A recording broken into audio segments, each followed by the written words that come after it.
Hello, and welcome to episode 605 of the official EstablishTheRun.com podcast. My name is Adam Levitan. As always, joined by Evan Silva. We are the co-founders here at ETR, and we are entering peak draft season. Just about time for final calls on targets, sleepers, rankings, and yes, bus. Exciting time of year for sure. Evan, how's it going? It's going well. Just published my sleepers and bust articles for the 2023 season. Today, we're going to be talking about our least favorite picks in every round. These are not necessarily busts. They're just guys that were sort of drafting around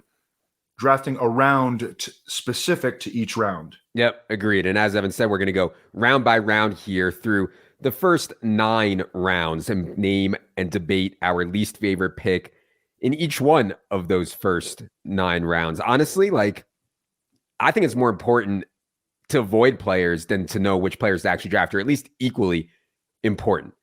Do want to note that there is some small miss, big hit type stuff to think about when you're doing fades or players to avoid in a round. In other words, even if Gabe Davis has another miserable year in round 7 or 8, that's a small miss. He's still going to finish around wide receiver 40 or 45, even if he has a miserable year. But some of the guys we'll talk about today, well, my God, there's not much upside on their price, we don't think. And there could be some really bad downside outcomes. Before we get into it here, want to be clear that we give a ton of context in articles and on this podcast. But the most important thing that we do, where we have a massive team working on getting every little thing right, is our rankings. Our rankings are not some free list you find on the internet. We have everyone from data scientists to professional DFS players to working on the inputs that go into the ranks. We are constantly adjusting them for news and the market. So if you have an important fantasy draft coming up, be sure to check out our draft kit. And if you're going to play DFS this season, the bundle is by far your best option. Check that out on establishtheRun.com/subscribe. Also, wanted to give a shout out to our friend JJ Zacharysen's podcast, the Late Round Fantasy Football Pod. I honestly don't listen to or recommend many other fantasy football podcasts, but if you like our pod, I suspect you'll like JJ's as well. He's really good at reviewing historical data, conveying how it applies to this season, especially for season-long formats. Episodes are focused and quick, so if you're looking to add another podcast to your rotation, search Late Round Pod wherever podcasts are found. All right, Evan. Let's start with round 1 here. I'll go first. I don't have necessarily a fade on anyone in round 1. I actually think everyone in round 1 is reasonably solid, but the one that actually scares me the most is Austin Ekeler. 28 years old now, coming off back-to-back seasons with outrageously high touchdown rates and outrageously high target rates. There's a change. Enter Kellen Moore, enter Quentin Johnston, and also we have Keenan Allen and Big Mike Williams healthy at the same time. When all those guys are out there, Ekeler's target share obviously takes a bit of a hit, and I expect Kellen Moore to actually push Justin Herbert toward fewer checkdowns and more aggression. Quentin Johnston's going to steal some targets too. Possibly a little boost for Gerald Everett under Kellen Moore. So the opportunity for Ekeler, I think, is shrinking a little bit as he enters his age 28 season. I think Eckler's going to be fine given the high value touch projection, touches inside the 20, but it's just a bit scary for me. I feel pretty good about the rest of the round 1 guys. So I'm fine with Ekeler. I usually take him in that 7-8 range, the back of that first tier, but I pass on him for other guys in the 4, 5, 6 spot, which means I probably have a little bit less Ekeler than everyone else. Evan, what do you think about that? Any Ekeler thoughts? And then your round 1 fade. Well, I think that, I really like Austin Ekeler because he's locked in as the feature back in one of the best offenses in the league, or at least an offense that I expect to be, potentially top 5 this year. Love their offensive line. All those players are going to eat into each other's touches at the end of the day. But also at the end of the day, Austin Ekeler, who has led the NFL in all-purpose touchdowns in back-to-back season, he's going to get in the end zone a lot. Yeah, so, and I totally agree. There's no competition behind him. They have been irresponsible getting Austin Ekeler help behind him. The players they have for the last few years behind him are so bad. Yeah. So yeah, I'm not worried about that usage thing at all. Right. I feel good about, I would say, almost everybody that I have ranked in the top 20 or so. So I'm going to name guys that I really like. I'm just below market on them. I'm going to name 2 guys in the first round. Travis Kelce, I just think, goes a little bit too early for a player who's turning 34 years old this season. My tentative expectation is that he's going to come out the gates really hot. But then as the season progresses, these young ascending receivers that they have in Kansas City, Sky Moore, I think, has some breakout potential. I like what I've heard about Rashee Rice coming out of Chiefs camp. Chiefs traded up for him in the second round. Kadarius Toney eventually is going to get healthy and take manufactured touches. I have Kelsey as a first-round pick, but I have him towards the back end of the first round as opposed to where he goes routinely in the middle to early part of the first round. My other guy is Bijan Robinson, who I have as a second-round pick. I have concerns about the Falcons' offense as an entity. How many touchdowns are they going to score? I have concerns that Tyler Algier is going to get a lot more work than anticipated. He's one of my favorite late-round picks. Cordero Patterson just got hurt and is questionable for week 1, but I think that once he gets healthy, he will be incorporated. I don't know what to think about Desmond Ridder. Dinkmeyer made a very interesting comparison to him, from him to Dak Prescott, who was a 4th-round pick. Desmond Ridder was a 3rd-round pick. These are just guys that I think are going to have really good seasons. I mean, I think Bijan Robinson is going to be the offensive rookie of the year. I think that I have Travis Kelce in his own tier among tight ends. It's just when I'm drafting in the first round, these are guys that I tend to draft around. You can go back and listen to our round 1 player-by-player pod. The pushback I have for Evan on Travis Kelce specifically, and obviously I understand the age concerns. Patrick Mahomes is going to throw for 4,000, 4,500 yards and a ton of touchdowns. I think I'm lower than Evan is on these wide receivers they have. Like, I just don't see it for most of these wide receivers breaking out. And so if Patrick Mahomes is going to go throw for 4,500 yards and a ton of touchdowns, it almost has to come through Kelce, right? And so that I'm still okay with Kelce there. On the Bijan stuff, I agree with you that Algier is going to play more than people want, but the Falcons are going to have so many running back touches that Bijan's still going to get 20. Like, even if Algier steals 8, 9, 10 a game, Bijan's still going to get 20 plus because this team is going to have so many running back touches to go around. I also think this team's going to be good. You know, I have more faith in the Falcons as a team. Arthur Smith, hopefully coach of the year for my bags, but I think Arthur Smith's going to do a good job and they're going to win a bunch of games. So I feel pretty good about Bijan as well. Again, we're definitely nitpicking here in the first round. All right. Round 2, it starts to get a bit more interesting. Mine is Jonathan Taylor. And by the time people do home drafts, I think that Jonathan Taylor will likely be back in camp. This isn't really a thing for me about the holdout. It's not great. It's not a great feeling. But to me, my Jonathan Taylor fate is not about the holdout. JT never had a great pass game role with any quarterback, even quarterbacks who check down a lot like Phillip Rivers and Matt Ryan. I mean, the Colts consistently take JT off the field in these clear passing situations. JT has been somewhat reliant on touchdowns. And so, look, he's an awesome runner. I mean, a really, really incredible running back. But with Anthony Richardson, the pass game projection on JT is just total dust. And we know at the goal line, Shane Steichen is going to run the tush push with Anthony Richardson a lot. Carson Wentz, Matt Ryan, they're not tush pushing. And then on top of that, we have team level concerns. I mean, I think the offensive line is shaky now. Anthony Richardson could be good or he could be really, really bad from a real life perspective. It could be a really bad scoring environment. And then on top of that, we have all the contract stuff. So let's say he comes back and he takes some like Saquon-esque 1 year, little bit of money. You know, they give him a $500,000, $1 million guaranteed extra on top just to squash the situation. Are we sure he's going to push through an injury at the end of the year? Like, he's pissed, man. You know, he's pissed. They went public with it. If I was him and it was week 10 and I pulled my hamstring and they didn't really pay me, I don't know that I'm fighting through it per se, especially if my team is 3-7. So I think there's a lot of flags around JT on field and with the off field stuff. So round 2, JT would be the guy that I am not taking. Any thoughts on that, Evan? And then your round 2 guy that you're avoiding. He was also my pick to avoid in the second round. I would add that there's at least some lingering concern about his ankle, which he continually aggravated last season. Because I saw that you had picked Jonathan Taylor for the second round, I picked my own guy, and that was Derrick Henry. And I would say we've had a lot of success over the years knowing when to fade Derrick Henry and when to not fade Derrick Henry. Derrick Henry is now 29 years old. The mileage on this dude is, I mean, it's really concerning. I mean, you even go back to his career at Alabama, and I mean, they were just feeding him carries under Nick Saban. We're at like 10 years now where this dude has just had massive workloads. The passing game has never really been a big part of his game. And then the offensive line, which Brandon Thorne ranked worst in the NFL, just lost a starter in Jamarco Jones. So I'm putting the fade back on Derrick Henry. Didn't fade him last year, faded him the year before. Got that right, although it was because he got injured. But you know what?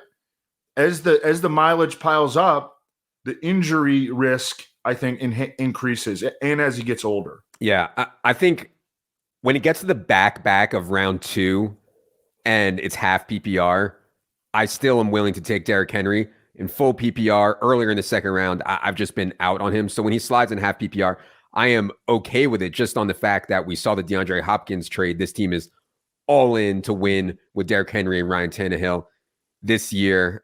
It's hard at that 2-3 turn, and sometimes Derrick Henry, especially in half PPR, I think is okay. But yeah, certainly a scary pick this year. Round 3 for me is Amari Cooper. I thought Amari Cooper had arguably the best year of his career in 2022, and I know Matt Harmon thought kind of similarly. You guys can go back and listen to that pod. Amari Cooper was incredible last year and still only finished as the wide receiver 16 in fantasy points per game. Now he's going off the board as the wide receiver 17. Obviously, people are more optimistic about Deshaun Watson than they were about Jacoby Brissett. I just don't see a lot of room for Amari Cooper to smash this round 3 price tag. I know Ben Gretsch has talked about this. Elijah Moore is there. And I agree that Deshaun Watson is an upgrade, but I'm far from certain he'll regain his old form. Camp reports have not been great on Deshaun Watson. Also, I would note Amari Cooper and the Browns have to face the Jets, one of the NFL's best defenses and secondaries, in week 17. Obviously, that's where most of the money is in fantasy. I also note Derrick Henry gets to face the Texans twice in the fantasy playoffs. So, and all this assumes that Amari is able to sustain his level of play from last year. He's 29 now, around the age we start to see wide receivers hit a little bit of a wall. So, I think there's enough concerns and probably not enough upside for me in round 3 to take Amari. It's just a steep tag for him, in my opinion.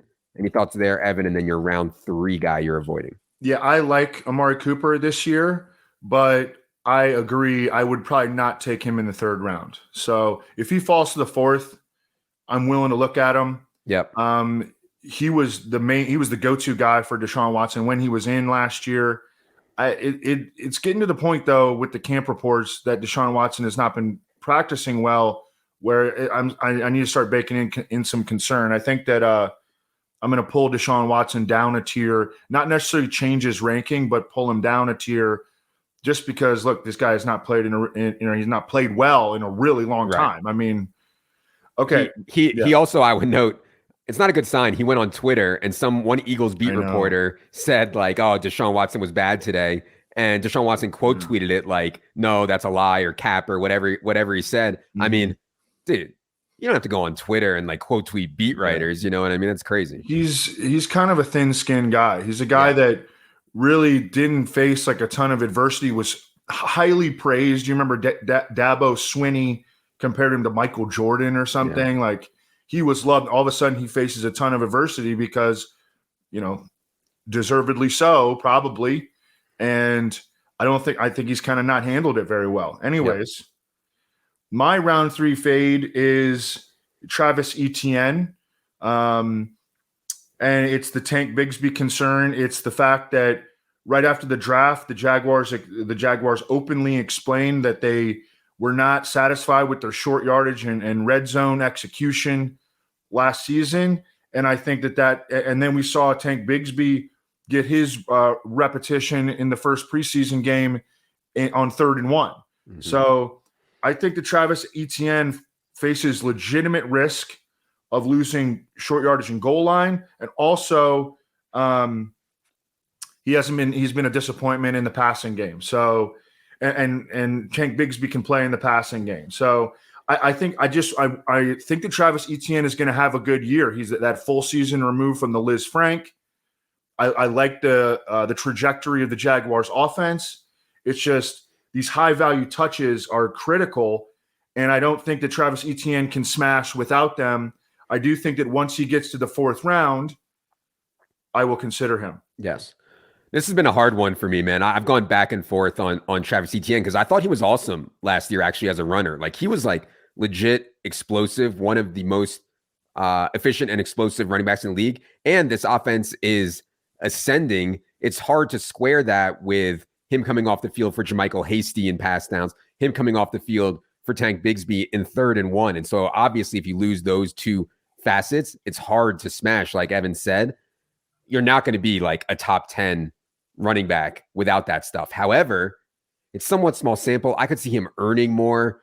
I think the Tank Bigsby stuff, I think he's good, but who knows? He's not nowhere near the prospect that Travis Etienne was. So I've gone back and forth in this for sure. In the 4th round, I'm at least considering Travis Etienne. Agree with you in round 3. Etienne would be a pass. What is that hat that you're wearing? You know what it reminds me of is, in Sandlot, when Smalls has that tan, like long hat, and then Benny grabs it and gives him one of his own. He tells him to throw that one in the fire. Shout out to Courtney Buckalter, my cousin. This is a hat from her party. She's real into Nike. Shout out to her. She gave me this. Oh God, now I feel really bad. Yo, Luke, can we delete that? No. I was just joking. Okay, I was kidding. We're not deleting. We never delete. Hashtag never delete. Okay, round 4. My fade, the guy I actually don't think I've clicked once, which is somewhat scary. But the guy that I am fading in round 4 is DJ Moore. I don't buy these AJ Brown is to Jalen Hurts as DJ Moore is to Justin Fields comps, right? Before Jalen Hurts' breakout year, he had already shown way more as a thrower than Justin Fields has at the NFL level. And as much as I think DJ Moore is good, to me, he's not in the same range as AJ Brown as a player. So yeah, you saw what happened preseason week 1, right? A little bubble screen to DJ Moore, poorly thrown ball from Fields. He goes down and gets it, goes for a 62-yard touchdown. That DJ Moore is awesome in yards after catch. I love that play. I don't view that as like a negative for Fields or Moore, but I still expect the Bears to be among the league's worst in pass attempts, worst in pass rate over expectation, worst in completion percentage. Expect Khalil Herbert, Deontay Foreman, Roschon Johnson to all be really efficient in the run game. And so it's such a small pie of passes. I do think Darnell Mooney can play. Cole Kmet got paid. They have Claypool. There's just not a lot of room for error on DJ Moore in round 4. And maybe I'm underestimating Justin Fields' chances of breaking out as a thrower. And that's possible. But if I lose because of that on DJ Moore, I'm willing to accept that. So DJ Moore for me in round 4 is the guy I've been avoiding. All right. I get that one. I mean, you're betting when you are betting on DJ Moore, you are essentially betting on a player that is not going to contend for 130, 140 targets. Yeah. I mean, 110 to 120 would be really good for DJ Moore. And there are guys up there. Devontae Adams had 180 targets last year. You know what I mean? So you're betting almost purely on efficiency. I do like the camp reports on Justin Fields and DJ Moore's chemistry. I mean, I get it. I like DJ Moore more than you, obviously, but I totally get the bear case on DJ Moore. I'm fading Breece Hall in the 4th round. And he's still going around the 3rd, 4th turn. So he's going early in the 4th round when he does go in the 4th round. And I just think that there are just too many red flags, too many signals that it's like the Jets are screaming at us that he's not really going to be right until weeks 5 or 6. And I want my 3rd and 4th round player to be locked in startable in the first month of the season. I do think Breece Hall is going to be a big-time factor in the second half of the season. But I think that Dalvin Cook is going to be the lead back. Rich Cimini, who's covered the Jets for as long as we've been alive, he reported that Dalvin Cook is going to be the main back to start the season. And by the way, that wasn't speculation. He cited a source there, meaning he talked to someone at the team. They said Dalvin Cook is going to be the lead back to start the season. We'll see if it plays out that way, but that wasn't just wild speculation. He actually reported that from a source.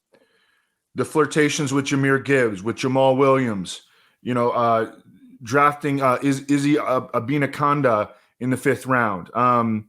And then finally signing Dalvin Cook to starter money. Yeah. That's too many red flags for me for a player who's still going at the 3rd, 4th turn. I think he belongs in the 5th and 6th. So Brees Hall today, we're recording this on Thursday. Brees Hall got back into practice. He was in 11 on 11 drills. They weren't tackling, but he was in 11 on 11 drills. Dalvin Cook, meanwhile, with the shoulder surgery, not expected to be there for another 1 to 2 weeks. Not a big deal, but it is what it is. I mean, the Brees Hall bet is just like, close your eyes, know that Brees Hall is a better player than Dalvin Cook, and hope that the Jets and Aaron Rodgers see it that way. I will say, Aaron Rodgers' running back production, I mean, he's supported 2 running backs on a lot of teams in the past, and his running backs have had massive years. In Green Bay, a lot. I could see Brees catching a ton of balls for this team. He was really good as a receiver last year. I agree with Evan that Dalvin Cook is likely to start the year as the feature back.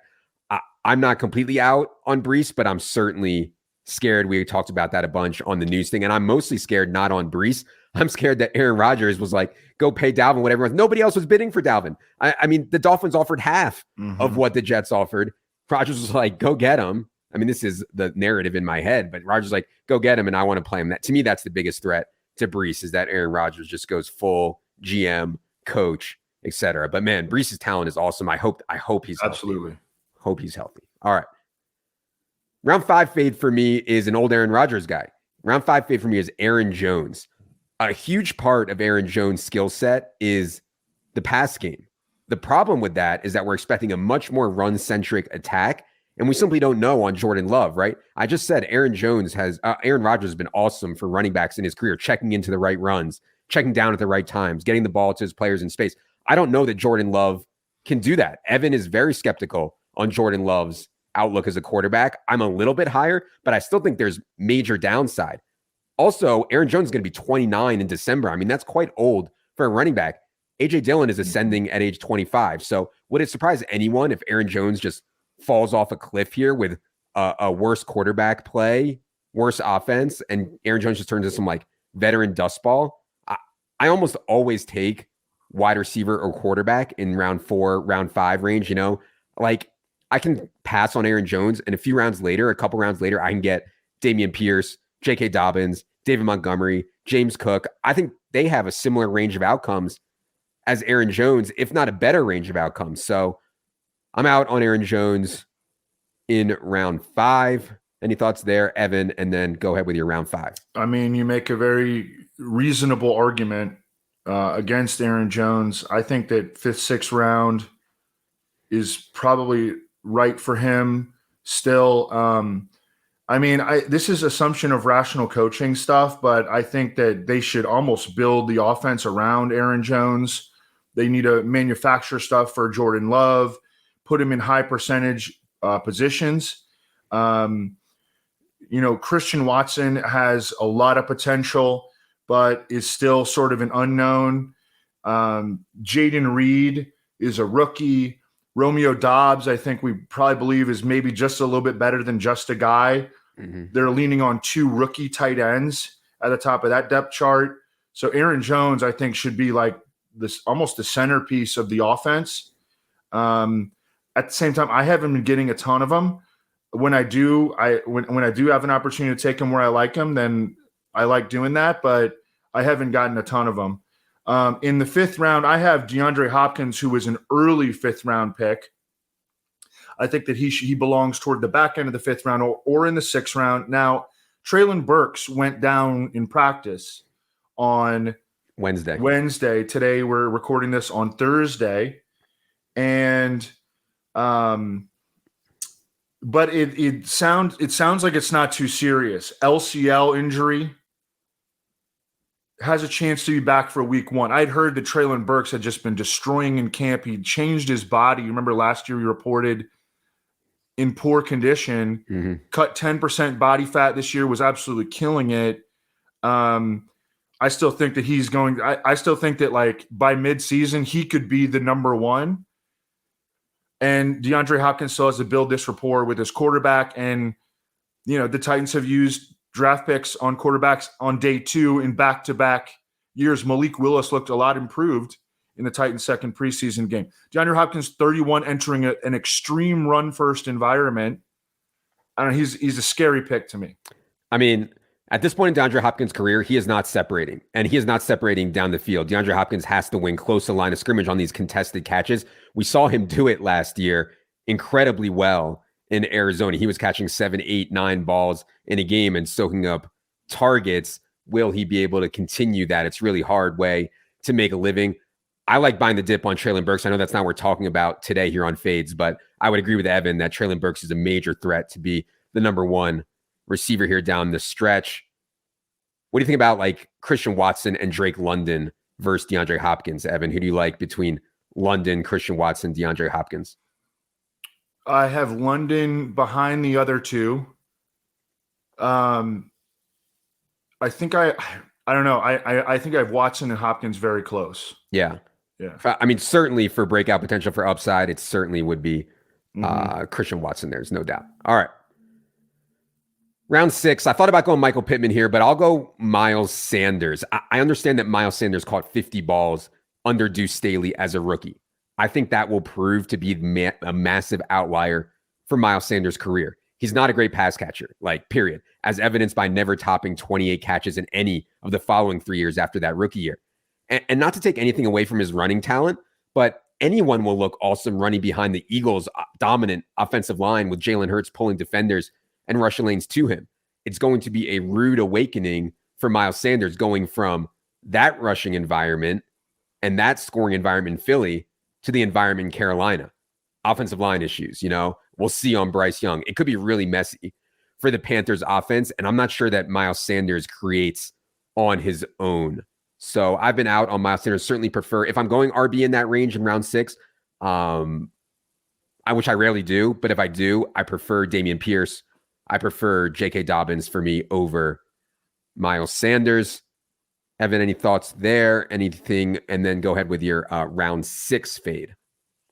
Yeah, and this groin injury for Miles Sanders, I think, is a significant concern. It looks like he's not going to play at all in the preseason. He doesn't have a clean injury history, especially when it comes to nagging soft tissue stuff. I wouldn't take him in the 6th either. I'd need him to fall to the 7th. I have in the 6th round fade Javonte Williams, who is coming off an ACL, PCL, and LCL tear, and I think is going to be a committee back at best, alongside Samaje Perine, who's a player that, he's one of these running backs that coaches trust because he does everything. He's not great in any area, but he does everything relatively well, and they can trust him. So even in a best case scenario, and I don't think that Javonte Williams is going to get to that best case scenario because this injury is probably going to be something that haunts him for most of the season. Even in a best case scenario, he's going to be a committee back in a suspect offense that is still quarterbacked by Russell Wilson, who, by the way, continued to play poorly in Denver's first preseason game. The camp reports haven't been great on Russell Wilson. Yeah. Javonte Williams, to be clear, is practicing, which is absolutely shocking to me. You can go back and listen to the Stefania Bell podcast where he talked about exactly how severe this injury was. Is Javonte Williams the massive outlier that Adrian Peterson was, who came back 1 year after his ACL tear and was incredible? I'm always willing to bet against these outrageous outliers. So yeah, I haven't been taking Javonte Williams at all either. Round 7 guy I have not been taking is James Conner.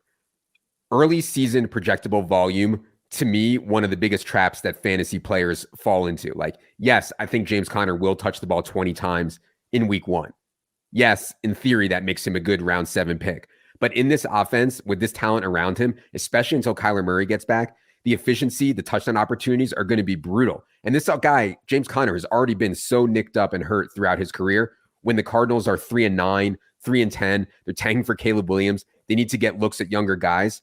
Are we sure that projectable volume will be there? And by the way, they have to play the Eagles, which could have an awesome defense this year in week 17. So David Montgomery, James Cook, Rachaad White, Isaiah Pacheco, they all go in this range around James Conner also. I don't think you have to force it just for the September volume on James Conner. So I am out on him.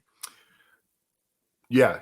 James Conner was going to be my round 7 guy as well. I don't want to invest in this offense almost whatsoever. Maybe when Marquise Brown falls, maybe when Trey McBride really falls as like a tight end 2/3. Other than that, No, thank you. So I agreed with you on that. So I saw that you were going to go with James Conner as your round 7 fade. So I'm going with Michael Pittman as my round 7 fade. You know, Michael Pittman caught 99 balls last year. He averaged 9.4 yards per reception. This passing offense is not going to have a lot of volume. I don't think they're going to score a lot of touchdowns in Indianapolis this year. And I don't know what to think of Anthony Richardson as a thrower. I would lean toward him being highly inefficient as a passer. He's going to do dynamic things, but he's going to be highly inefficient as a passer. So I think that Michael Pittman, although I think he's a nice big possession receiver, isn't going to get anywhere near 99 catches this year. I think that if he gets to 70, it would be a nice accomplishment. And I don't think he's going to make a bunch of plays downfield or anything like that either. This offense looks like it's going to be a rough ride. He's just not that great of a player, right? He's not going to elevate, I think, massively. I think he's fine, but he's not going to elevate massively like an A.J. Brown could for someone else. I'm also out on Michael Pittman. 2 more rounds to go here. We are into round 8, guys, that we are avoiding. Round 8 avoid for me is Michael Thomas. I actually struggled here. I like a lot of the round 8 options. You know, I think Cortland Sutton is sneaky. No one wants him. Brandon Cooks goes around here, who I like. Elijah Moore, Pacheco, Kamara, Tua. I think there's a lot to like in round 8. Michael Thomas, I don't feel as strongly as I did last year when I had a mega fade on Michael Thomas at a higher cost. But this year we're talking about a 30-year-old wide receiver who has not been good since 2019. Literally has not been good since 2019. He's only played in 10 games since 2019. And when he was last good, Michael Thomas, guess who his quarterback was? Drew Brees, literally the perfect quarterback for him. I mean, Drew Brees was unreal accurate and efficient at those short slants where Michael Thomas wins. With any other quarterback, are we sure Thomas is actually elite? So I do think Michael Thomas fits better with Derek Carr than he did with Jameis Winston, but I don't consider Derek Carr like a Brees type fit. And we know they have Chris Olave as the number 1 now, the alpha unreal profile on Chris Olave. I like Rashid Shaheed, the speed guy. They have a ton of tight ends that can play. Kamara will be back in the pass catching role after 3 games. So it's just a way different setup for Michael Thomas. I've been mostly out on him in round 8. Evan, any thoughts on Michael Thomas? And then go ahead with your round 8 avoid. I think that round 8 is the range where I'm willing to draft him. But I mean, I share almost all of your concerns. Juwan Johnson looks like an absolute beast this year. And I love the way that he talked about his – I'm going off topic, but I love the way that Juwan Johnson talked about his chemistry and rapport with Derek Carr. Juwan Johnson should be going earlier in drafts. It's like Juwan Johnson was like – it's like we're brothers. Like we grew up together. Our on-field chemistry is just impeccable. And I love to hear that kind of stuff. And I mean, he's clearly an ascending player. He made a bunch of big plays, a bunch of them in garbage time last year, but he's got big playability for sure.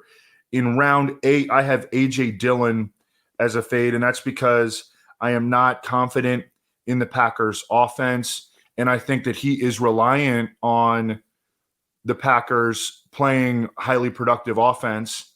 And again, you know, we talked about it with the Aaron Jones thing. I think that Aaron Jones should be, and again, assumption of rational coaching, Aaron Jones should be the clear lead back for Green Bay, and A.J. Dillon should just be the big back change of pace. Yeah. I mean, you guys know I just talked about I had the fade on Aaron Jones, which means naturally I feel a little bit better about A.J. Dillon where he goes. I think the gap is probably a little bit too wide for me. But yeah, I totally agree with Evan. If you think this offense is going to be centered around Aaron Jones and not be that efficient, well, that's going to be a struggle for A.J. Dillon.